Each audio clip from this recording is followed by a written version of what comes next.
لقد كان لكم في رسول الله أسوة حسنة لمن كان يرجو الله واليوم الآخر وذكر الله كثيرا. Assalamualaikum warahmatullahi wabarakatuh. Innal hamdalillah nahmaduhu wa nasta'inuhu wa nastaghfiruh wa na'udzu billahi min syururi anfusina wa sayyiati a'malina. May yahdihillahu fahuwal muhtad wa may yudlil falan tajida lahu waliyyan mursyida. Asyhadu an la ilaha illallah wahdahu la syarika lah wa asyhadu anna Muhammadan 'abduhu wa rasuluhu alladzi la nabiyya ba'dah. Wa qala Allah subhanahu wa ta'ala, ya ayyuhalladzina amanu taqullaha haqqa tuqatih wa la tamutunna illa wa antum muslimun. Wa qala azza man qala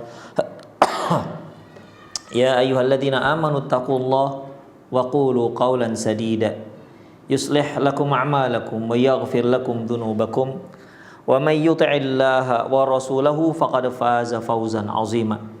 Ya ayyuhan nasu taqu rabbakumul ladzi khalaqakum min nafsin wahidah wa khalaqa minha zawjaha wa batha minhuma rijalan katsiran wa nisaa wattaqullaha alladzi tasaaluna bihi wal arham innallaha kana 'alaikum raqiba. Amma ba'du, nastaqal hadithi kitabullah wa khairal hadi hadi Muhammad sallallahu alaihi wasallam wa syarrul umur muhdatsatuha wa kullu muhdatsatin bid'ah wa kullu bid'atin dhalalah wa kullu dhalalatin finnar. Kaum muslimin dan kaum muslimat, para pemirsa Rosa TV dimanapun Anda berada, alhamdulillah kembali kita bertemu dalam kajian Al-Muallim Al-Awwal sallallahu alaihi wasallam, guru pertama sallallahu alaihi wasallam, yaitu Rasulullah sallallahu alaihi wasallam. Kita telah bicarakan dua karakter seorang guru, seorang muallim, seorang pendidik. Yang pertama yang telah kita bicarakan yaitu hendaklah seorang guru, seorang pendidik adalah seorang yang memiliki niat yang ikhlas dan tulus, baik ketika dia mengajar maupun di saat dia belajar. Ketika dia mendapatkan ilmu, saat itu hendaklah dia benar-benar ingin menghilangkan kejahilan dirinya. Dia ingin mengetahui bagaimana caranya agar dia bisa menjadi hamba Allah Subhanahu wa ta'ala. Bagaimana cara menyembah Allah Subhanahu wa ta'ala, bagaimana cara mengabdi kepada Allah Subhanahu wa ta'ala. Karena kita sebagai manusia tidaklah kita diciptakan kecuali hanya untuk beribadah kepada Allah Subhanahu wa ta'ala. Wa ma khalaqtul jinna wal insa illa liya'budun. Tidaklah aku ciptakan jin dan manusia kecuali hanya untuk beribadah kepada Allah Subhanahu wa ta'ala. Oleh karena itu kita tidak bisa mengetahui bagaimana cara menyembah Allah kecuali dengan cara menuntut ilmu.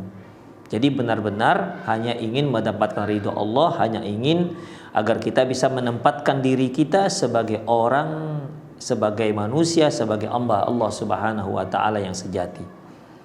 Kemudian ikhwah, sebagai seorang pendidik, yang kedua hendaklah dia memiliki sifat jujur, sikap jujur.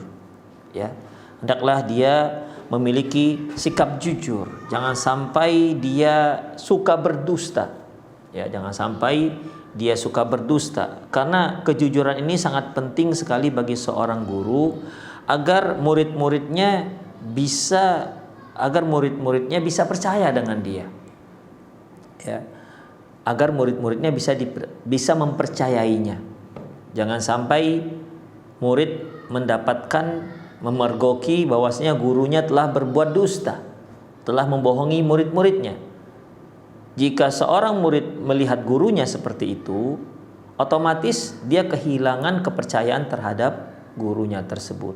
Padahal guru ini fungsinya untuk mentransfer kebaikan, untuk mentransfer kebenaran kepada murid-muridnya. Tapi di saat muridnya yang sebagai objek yang akan menerima ilmu tersebut, yang akan menerima kebenaran tersebut, tidak mempercayai lagi orang yang memberinya ilmu, ya bagaimana mungkin dia bisa berhasil dalam pendidikannya. Bagaimana bisa si guru berhasil dalam pengajarannya. Demikian ikhwah rahimanallahu wa iyyakum. Kalau kita lihat ikhwah di sini penulis memberikan contoh, kata beliau, wa ilaika ayyuhal muallim misalan yubayyinu athar al-kadhib 'ala tullab. Berikut ini wahai para guru akan menjelaskan bagaimana pengaruh dusta seorang guru terhadap murid-muridnya. Yaqulu Syekh Muhammad Jamil Zainu, berkata Syekh Muhammad Jamil Zainu, hadatha an sa'ala ahadut tullabi muallimahu mustankiran tadkhin ahadil muallimin. Pernah kejadian bahwasanya salah seorang murid bertanya kepada gurunya melihat ada guru yang lain, ya, melihat ada guru yang lain itu merokok. Jadi si murid ini melihat guru yang lain ada merokok dan dia bertanya pada gurunya. Artinya kenapa itu guru merokok? Fa'ajabul muallim mudafi'an an zamilihi bi anna sababat tadkhinihi huwa nasihatut tabib lahu. Si guru menjawab, ya, untuk membela temannya yang juga guru. Dia mengatakan, oh itu dia merokok dikarenakan nasihat dari dokter. Jadi kata si guru ini, kan tadi si murid bertanya, kenapa bapak guru yang itu merokok? Mungkin si murid ini punya ilmu pengetahuan lah latar belakang dia tentang bagaimana bahayanya merokok, bagaimana Islam melarang merokok. Makanya dia bertanya kepada gurunya tentang guru yang lain yang merokok. Gurunya ini menjawab, oh itu dikarenakan dokter menyarankan dia supaya merokok. Dokter menyarankan si guru itu yang merokok tadi supaya merokok. Wa hina kharajat tilmiz min saf, ketika si murid keluar dari kelas, qala innal muallima yakdzibu alaina. Kata si murid, Pak guru sudah bohongi kita. Qala Muhammad Jamil wa habbadha law sadaqal muallim fi ijabatihi. Wahai seandainya si guru itu jujur dalam memberikan jawaban, wa bayyana khata'a zamilihi, dan dia menjelaskan kesalahan temannya tersebut, bi anna tadkhina haramun, bahwasanya merokok itu haram, li annahu mudirrun lil jism, dan membahayakan kesehatan, wa mu'dil jar, dan mengganggu tetangga, wa mutliful lil mal, dan menghabiskan uang. Falau fa'ala dzalika lakasaba siqata at-tullabi wa hubbahum. Seandainya dia menjawab jujur seperti itu, niscaya dia akan mendapatkan kepercayaan dari muridnya dan mendapatkan kecintaan dari muridnya. Wa yastati ay yaqula hadzal muallim ila tulabihi, dan dia juga bisa berkata kepada murid yang bertanya tadi, inna hadzal muallim fardun minan nas tajri 'alal a'rad al-bashariyah. Mungkin si guru tadi bisa menceritakan, mengatakan kepada murid, dia guru ini adalah salah seorang manusia, ya, yang namanya manusia di sana sebagaimana manusia yang lain ada kesalahan, kesilapan, fa huwa yusibu wa yukhti, dia juga ada benarnya, dia juga ada salahnya.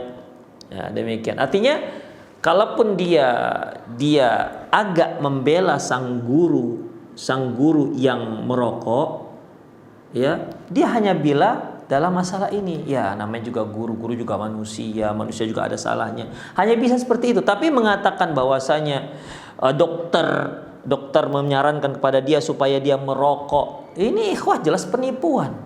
Ya, ini jelas penipuan. Mana ada dokter yang menyarankan orang untuk merokok?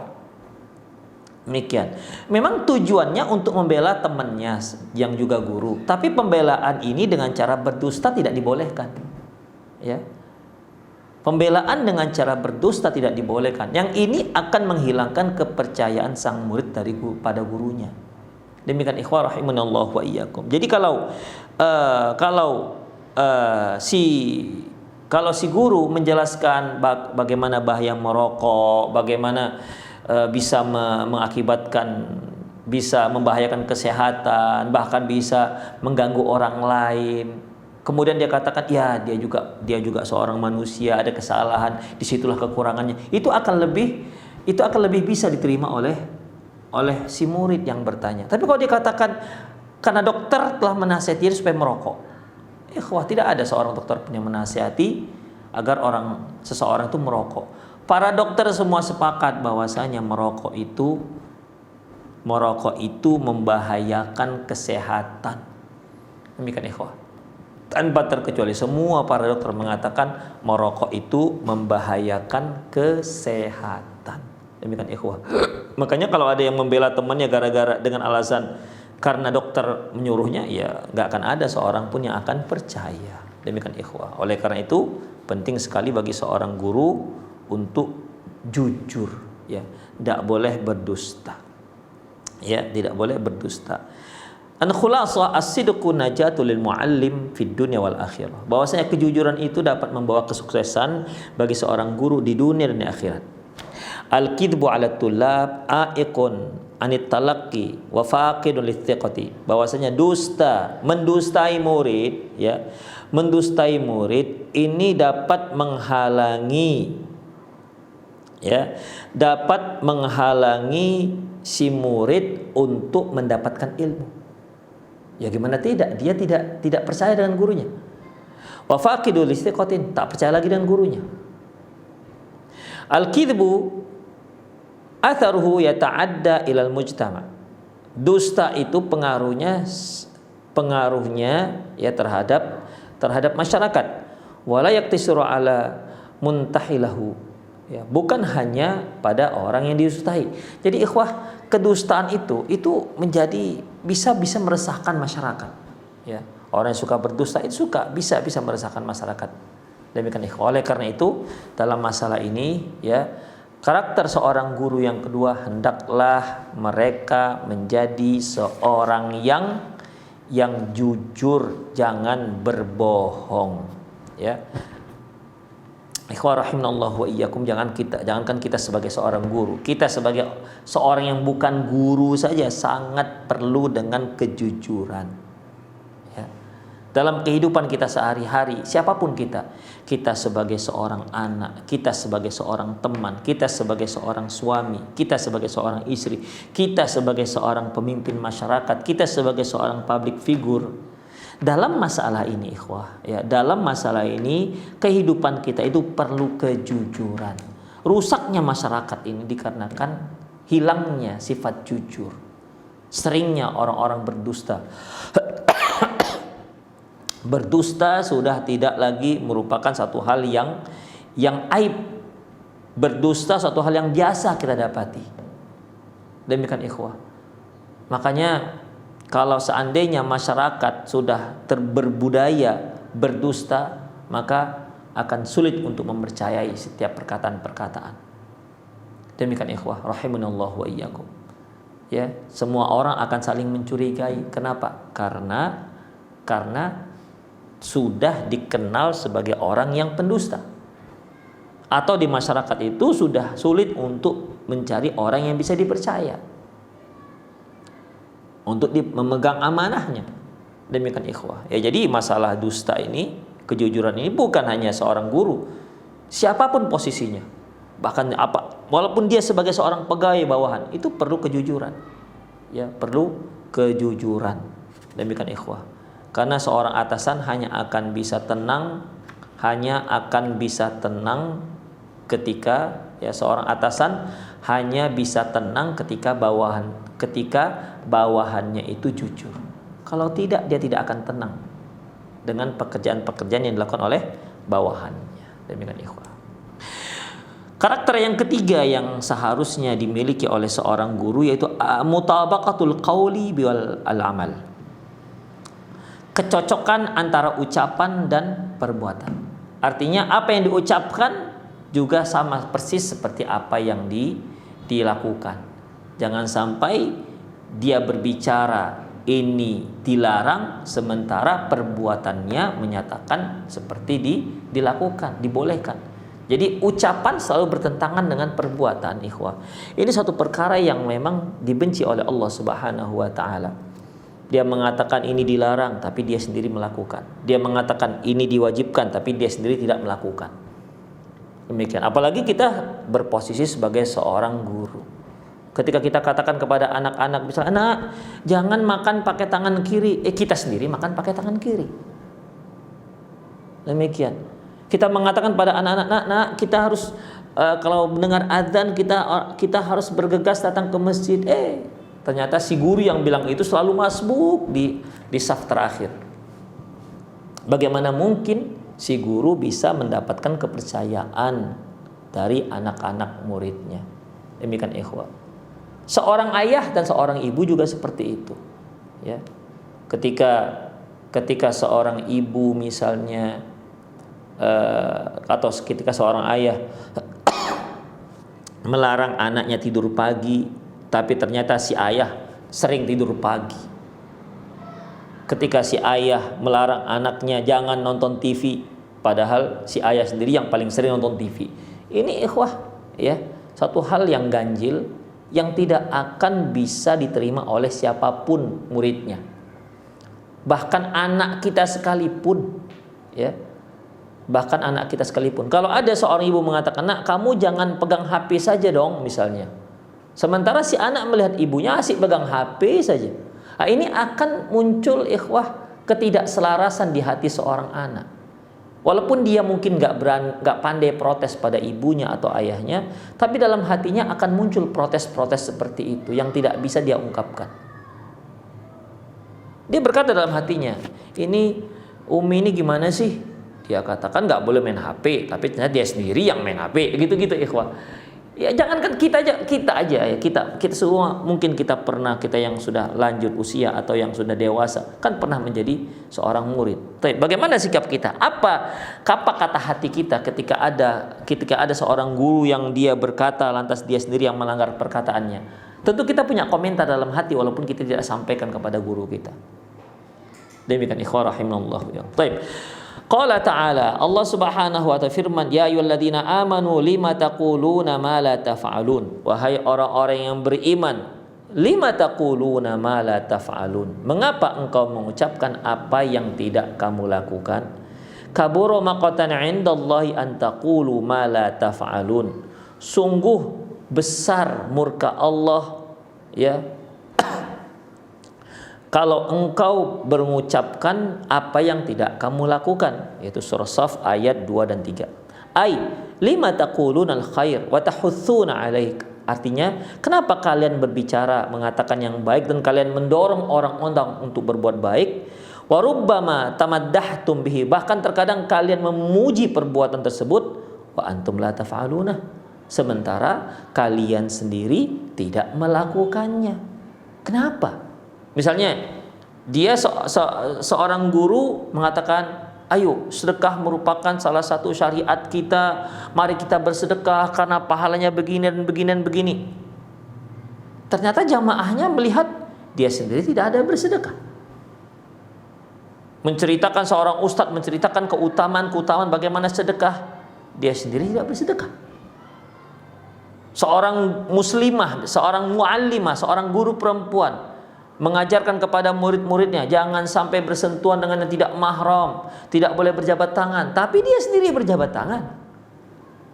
Jangan memakai pakaian-pakaian yang ketat karena pakaian yang ketat tidak memenuhi persyaratan mutum aurat. Dia sendiri memakai pakaian ketat.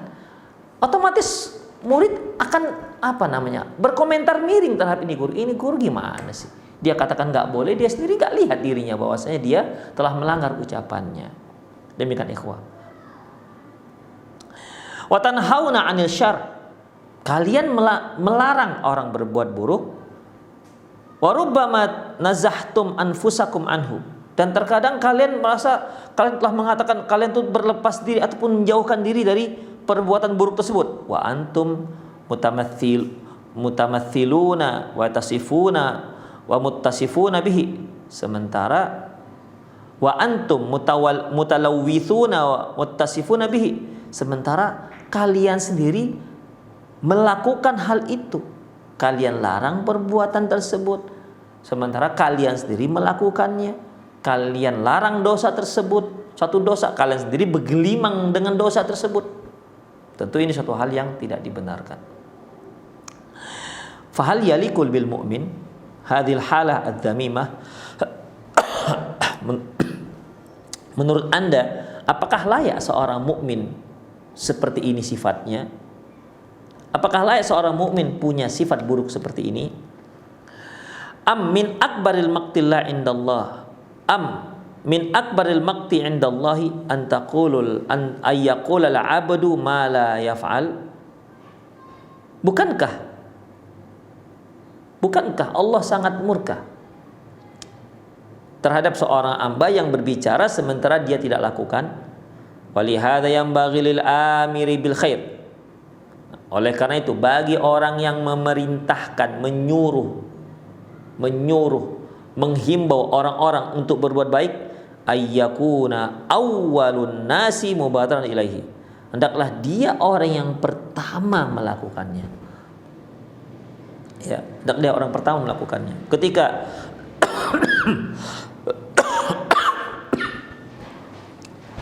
Ketika seorang guru menyuruh murid-muridnya supaya hendaklah berbicara dengan lembut, tidak boleh mencaci maki misalnya, ya, maka hendaklah guru itu orang yang pertama melakukannya, ya. Hendaklah guru tersebut orang pertama yang melakukannya. Demikian ikhwah rahimanallah wa iyyakum.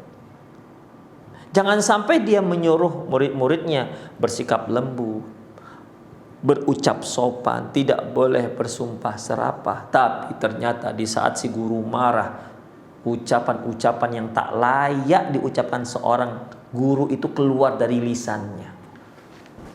Tentu hal ini bertentangan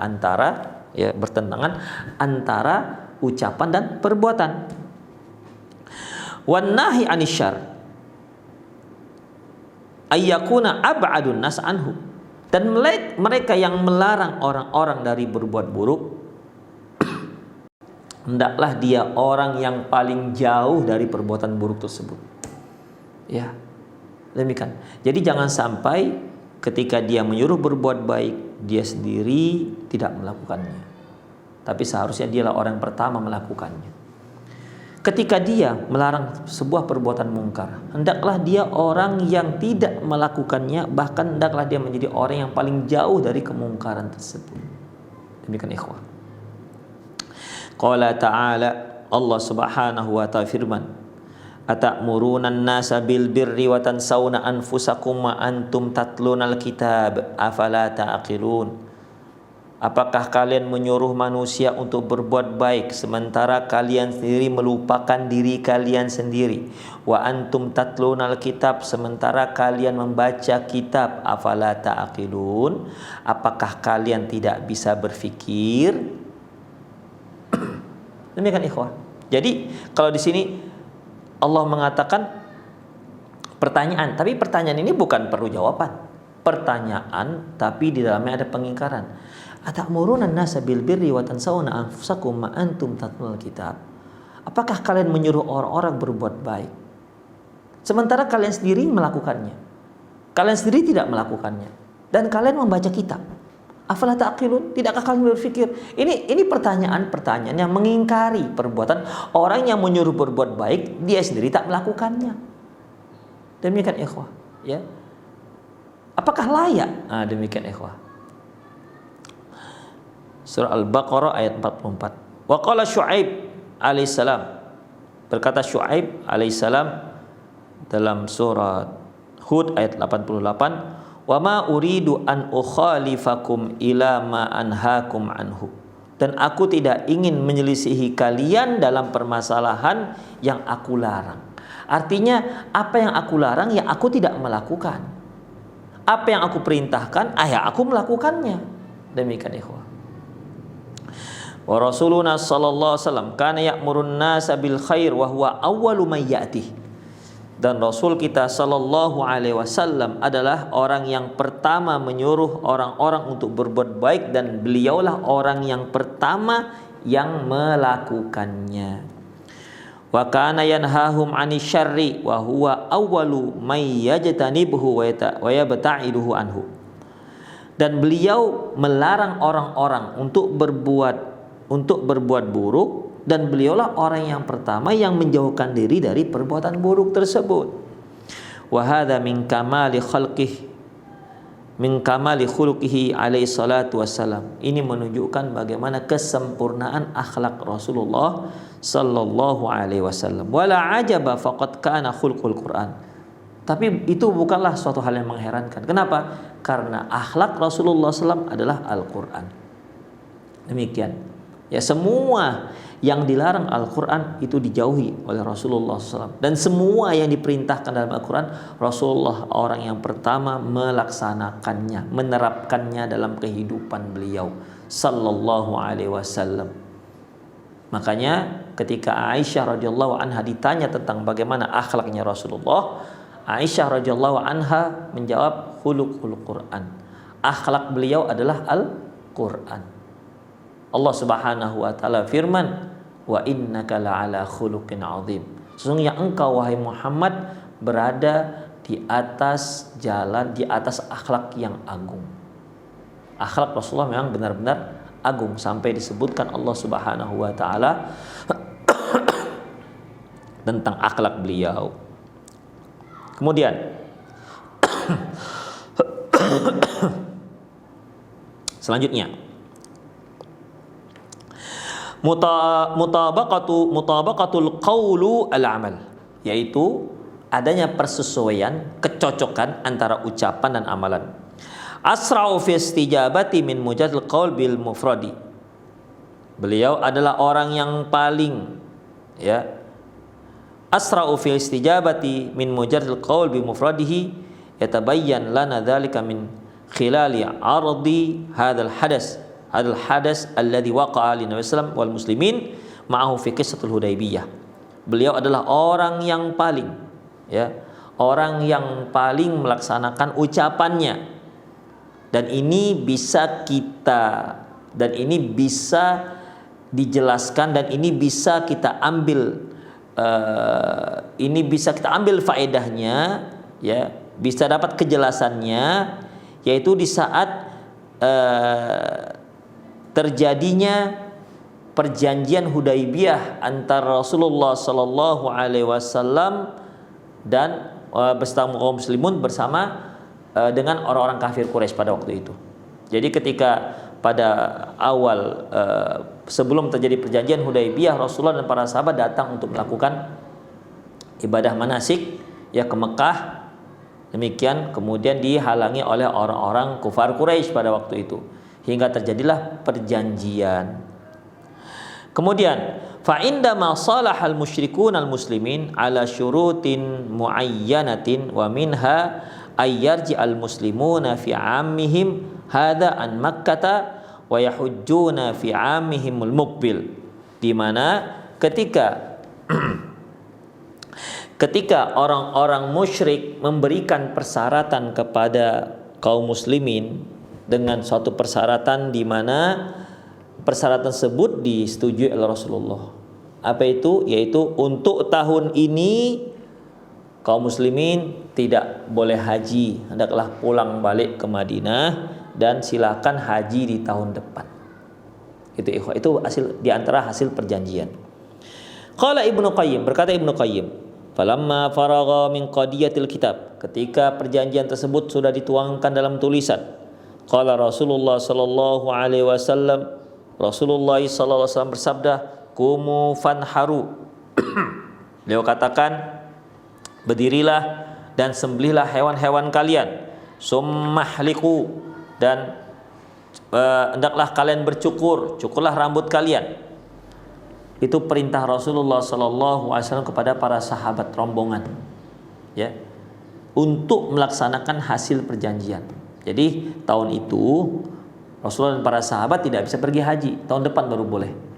Dan Rasulullah pada saat itu menyuruh para sahabat untuk udah sembelih aja hewan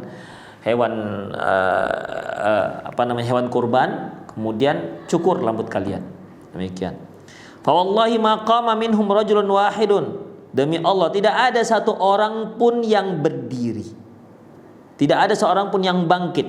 Hatta qala dzalika thalatha marrat. Bahkan Rasulullah sudah mengatakan 3 kali.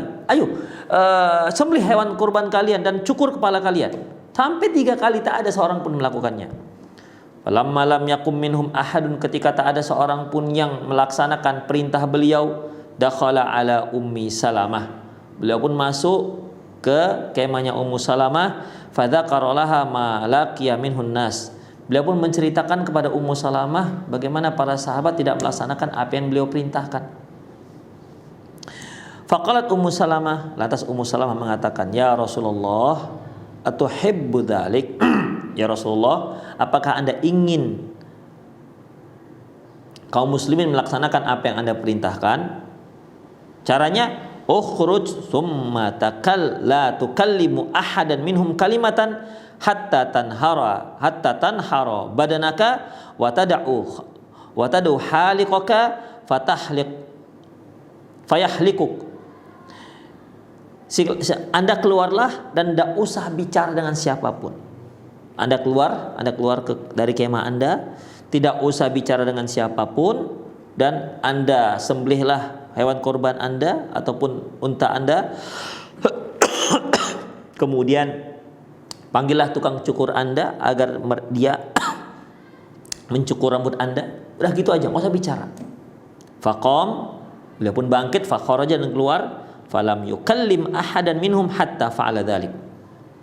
Beliau keluar dari tendanya dan beliau tak bicara dengan seorang pun, ya, tak bicara dengan seorang pun hingga beliau melakukan hal itu. Hingga beliau melakukan apa? Yaitu hingga beliau menyembelih ontanya dan memanggil wada'a haliqahu. Beliau memanggil tukang cukurnya, fahalaqah, dan tukang cukur tersebut pun mencukur rambut Rasulullah sallallahu alaihi wasallam. Falamma ra'an nas dzalik, ketika orang-orang melihat ahli itu, qamu fanaharu wa ja'ala ba'dhum yahliku ba'd, maka mereka pun bangkit dan menyembelih kurbannya, dan mereka pun saling mencukur kepala. Demikian ikhwah, tanpa ada pembicaraan. Demikian, ya. Wa hunaka yattadihu lana jaliyan kaifa anna sahabah ta'akhkharu an tanfidhi qauli sallam walakinna lamma ra'u annahu badara ila dzalika qabilahum taba'uhu wa lam yatakhallaf ahadun. Dari kisah ini sangat jelas sekali bahwasanya sahabat mereka agak lambat melaksanakan apa yang diperintahkan Rasulullah sallallahu alaihi wasallam pada saat itu. Namun ketika Rasulullah sendiri yang melakukannya, ya, sebelum yang lain, tiba-tiba para sahabat ikut melakukannya. Demikian ikhwah. Jadi di sini maksudnya ikhwah, ya, tak ada seorang pun yang tidak melakukannya. Semua melakukan seperti yang dilakukan Rasulullah SAW. Dari sini ikhwah, ketika seorang pemimpin menyuruh bawahannya dan dia orang yang pertama yang melakukannya, otomatis bawahannya ini akan ikut melakukan apa yang dilakukan oleh sang pemimpin. Tapi yang terpenting adalah sang pemimpin ini yang pertama melakukannya. Hendaklah sang pemimpin ini yang pertama melakukannya. Demikian ikhwah rahimanallahu wa iyyakum. Ya. Jadi dalam masalah ini ikhwah rahimanallahu wa iyyakum, seorang pemimpin ketika dia menyuruh sesuatu, dialah orang pertama melakukannya. Ketika dia melarang sesuatu, dialah orang yang paling jauh dari perbuatan larangan tersebut. Seperti kita lihat kisah Rasulullah SAW. Ya, ketika para sahabat disuruh, kita tidak boleh pergi haji dan silakan sembelih korban kalian dan silakan kalian cukur kepala kalian. Tak ada seorang pun yang mau. Akhirnya Rasulullah buat sendiri. Rasulullah tanpa bicara apapun, beliau buat sendiri hingga selesai. Ya, beliau menyembelih hewan kurbannya dan mencukur kepalanya, dan akhirnya sahabat-sahabat yang lain ikut melakukannya. Demikian ikhwah. Tanpa ada seorang pun yang tidak melakukannya. Semua melakukannya tanpa terkecuali. Demikian ikhwah rahimanallahu wa iyyakum. Wal muallimu huwa ahwajun nasi ila iltizami dzalikal manhaj fil waqi'i hayatihim. Di anna qudwatun yuhtada. Seorang guru, seorang muallim, seorang pendidik adalah orang yang paling memerlukan sifat seperti ini dalam kehidupannya, karena dia adalah seorang yang dijadikan sebagai contoh. Wa tullabuhu ya'khudunahu anhu al-akhlaq wal adab wal ilm, dan murid-muridnya mengambil akhlak dari si guru, mengambil adab, mengambil ilmu dari sang guru. Wali umrullah ayu faidatin turja min muallimin yanqudu qawlahu amal. Demi Allah, apakah ada faedahnya seorang guru yang bertentangan antara ucapan dengan perbuatan? Jadi kalau ada guru yang bertentangan antara ucapan dan perbuatan, ini nggak ada faedahnya guru seperti ini, ya. Dan dia tidak akan ditaati oleh orang-orang yang mendengarnya. Gimana mungkin orang bisa mentaati dia, melaksanakan apa yang dia anjurkan? Dia sendiri tidak melakukan. Ketika dia menganjurkan masyarakat, wahai kaum muslimin, hendaklah kita rajin ke masjid, dia sendiri tak pernah kelihatan di masjid. Demikian ikhwah, ya. Bagaimana mungkin orang bisa mengikuti apa yang dia anjurkan? Dia sendiri nggak melakukannya. Demikian. Dia seorang ustadz misalnya, dia seorang guru, menyuruh kaum muslimin supaya menyuruh anak-anak gadisnya dan istri-istri mereka supaya menutup aurat memakai jilbab, dan mengajarkan apa syarat-syarat menutup aurat, diajarkannya kepada masyarakat. Tapi dia lupa, istrinya tak menutup aurat, anak gadisnya tak menutup aurat, istrinya tak berjilbab, anak gadisnya tak berjilbab. Terus apalah kira-kira komentar masyarakat ketika melihat ustadz seperti ini? Ketika melihat guru seperti ini, pasti akan melihat miring. Istrinya aja nggak bisa diatur, nyuruh-nyuruh orang. Demikian ikhwah. Ya. Hal ini akan terjadi seperti itu. Ya, akan terjadi seperti itu. Kemudian, summa inna tanaqudha alladhi yushahidu talib min qibali muallimihi yuqi'u fi hiratin 'azimatin. Kemudian adanya pertentangan antara ucapan dan perbuatan guru, ya. Ini akan membuat bingung, ya. Ini akan membuat bingung murid. Wa ka'anni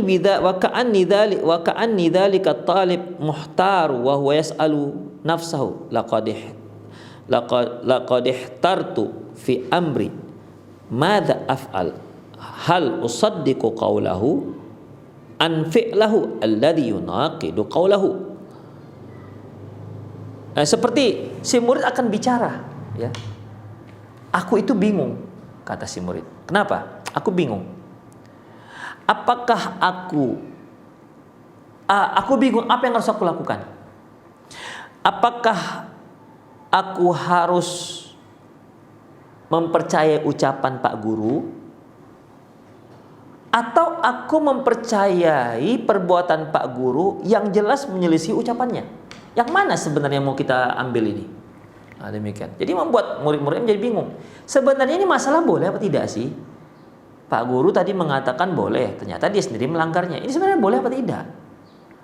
Demikian ikhwah. Dia katakan tadi di kelas bahwasanya merokok nggak boleh, tapi dia merokok. Sebenarnya boleh nggak sih merokok itu?